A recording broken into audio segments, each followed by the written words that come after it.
નમસ્કાર મિત્રો, સ્વાગત છે તમારું આજના વિડીયોમાં। તો આજે અમે આવે છે ધાબાડુંગરી માનવ સેવા ચેરિટેબલ ટ્રસ્ટના સંયુક્ત ઉપક્રમે આ લોક ડાયરાનું આયોજન કરવામાં આવ્યું હતું, જેમાં ડૉક્ટર જયરામ રાઠવાએ શું કીધું તે આપણે સાંભળીએ। ઓકે, ચાલો વિડીયોને સ્ટાર્ટ કરીએ અહીંયાથી।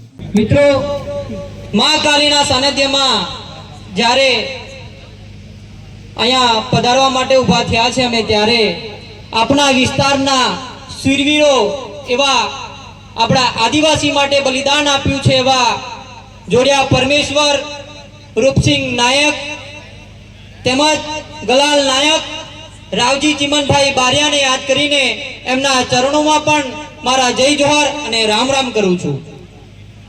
મિત્રો, જ્યારે આદિવાસી સમાજની વાત આવે તો આદિવાસી સમાજના સર્ટીથી જેમને નોકરી મેળવી છે અને આદિવાસી સમાજના સર્ટીથી જેમને રાજકીય નીતિની અંદર જેમને નાના મોટા પદો મેળવ્યા છે, એમને મારે આજે એક ટકોર કરવી છે કે જ્યારે આદિવાસી સમાજની જરૂર હોય ત્યારે તમે સમાજ સમાજ કરો છો, પણ જ્યારે સમાજની જરૂર હોય ત્યારે તમે કઈ ગાડીમાં સૂઈ રહ્યો છો?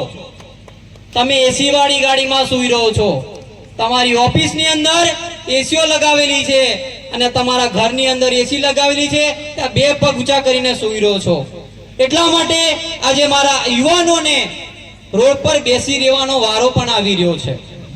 મિત્રો, જ્યારે આપણા બંધારણના અધિકારોની વાત હોય, જ્યારે ડબલ 73 એ અધિકારો છીનવાતા હોય, અનુસૂચિત 5 ની વાતો હોય, તેમજ પૈસા એક્ટની વાતો હોય, ત્યારે આપણા એ બનાવેલા આપણા જ મિત્રો, આપણા જ નેતાઓ ઘરની અંદર સૂઈ રહે છે।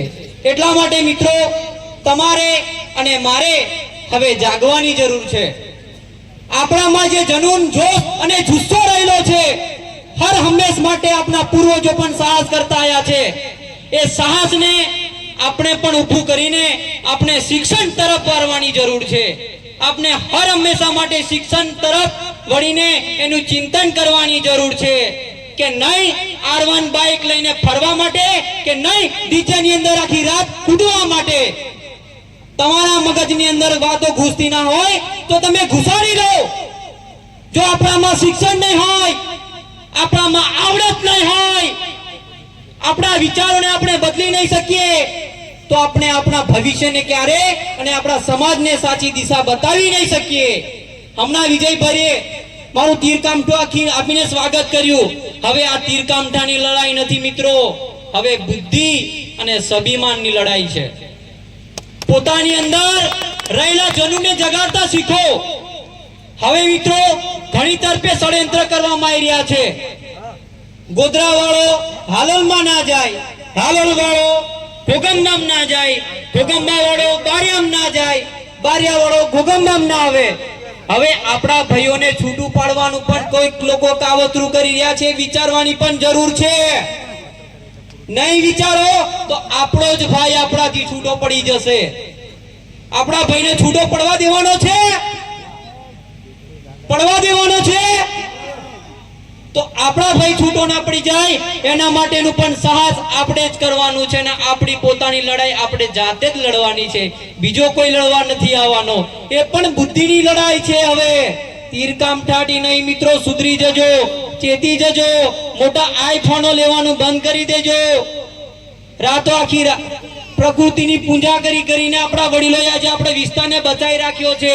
આદિ અનાદિકાળથી આપણો વિસ્તારની અંદર આપણા વડીલો પૂર્વજોએ બધી જમીનો, જંગલ અને જળ બચાવી રાખ્યું છે, એને સાચવવાની પણ જવાબદારી હવે આપણે પોતાની છે। મિત્રો, આપણને નાના મોટા પ્રોગ્રામો કરીને લેલું, ટગારું, પછી રાગ આવે તો જમીન ખેડવા માટે હલ લાકડું, એટલે અમુક લોકોના એવા કાવતરા છે કે જે કોન્ટ્રાક્ટર છે, કડિયા કામ કરે છે, મજૂરી કરે છે, એનો છોરો મજૂરી કરવો જોઈએ, અને જે હલ લાકડું કરીને ખેડે છે એનો છોકરો બી ખેડવો જ જોઈએ। હવે આ બધા પર મંથન કરવાનું યુવા મિત્રોએ આપણે બધાએ એક થવાની જરૂર છે। આપણે આપણા લોકોને પક્ષ પાર્ટીમાં કે ધમ્ર સંપ્રદાયમાં વેચવાની કોઈ જરૂર નહીં। તમે તમારી રીતે સંપ્રદાયને માનજો, અમારે કોઈ જ વિરોધ નહીં. તમારે ચૂંટણી આવે જે પક્ષ પાર્ટી હોય એ, કોંગ્રેસ હોય, આમ આદમી પાર્ટી હોય, ભાજપ હોય, બાપ હોય ને આપ હોય, એ તમારે ઘેર, પણ સમાજ માટે જ્યારે વાત કરવાની આવે ને તો છાતી ઠોકીને બોલજો. તમારામાં જનૂન હોવું જરૂરી છે.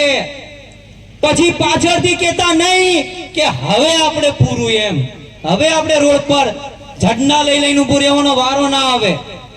એટલે અહીંયાથી દરેક મિત્રોને મારી એક નમ્ર અરજ છે, વડીલોના માર્ગદર્શનથી, માતા બહેનો અને મારા યુવાનોના સહસહકારથી આવનારી બધી લડાઈઓ બુદ્ધિથી વિચારીને લડવામાં આવશે. આપના સૌના સહકારની જરૂર છે. એટલા માટે યુવાનોને ખાસ કહેવું છું કે અમે પણ કેવી પરિસ્થિતિમાં ભણ્યા છે એ અમે પોતે જાણીએ છીએ. આ ગામ જાંબુડી ગામની અંદર મારું 2 વર્ષનું છે. આ રામભાઈ હોય, વિજયભાઈ હોય, એમની નજીક તો મેં નાનો છોકરો થઈને આજે ડોક્ટર સાહેબ કહે છે, બાકી એમની નીચે જ મોટો થયેલો હું છું. એ રામભાઈ જીસીબી વાળા પાસે બિચારાને એક જ જીસીબી હતું. આજે તો બહુ પરિસ્થિતિ સારી છે.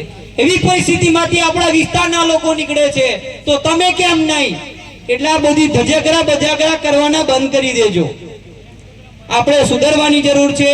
આપણા વિસ્તારને વિદેશના લોકો અહીંયા આગળ હમણાં પિક્ચરની વાત થઈ રહી